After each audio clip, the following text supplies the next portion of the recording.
Mi nombre es Guamani Huanca, soy artista de la Nación Aymara. ¿Cómo toma usted este fallo tan adverso de la Corte de La Haya en contra de las aspiraciones bolivianas? No sé, me sorprende un poco, ¿no? Porque como bolivianos todos creían que iba a haber un fallo favorable, pero como Aymara no me afecta, ¿no?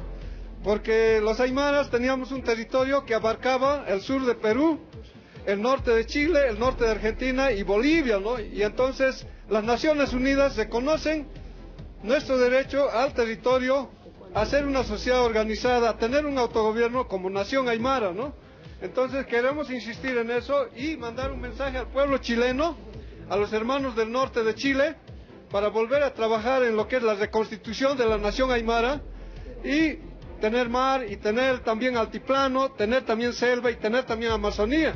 Bien, pues le agradezco. Hermanos del norte de Chile, yo les quiero decir, hermanos, que ustedes tienen Amazonía, ¿no? No solamente tienen costa y arena, tienen árboles, tienen agua, tienen biodiversidad, y nosotros estamos cuidando ese nuestro territorio común también para ustedes. Perfecto, muchas gracias, muy amable. Seguimos.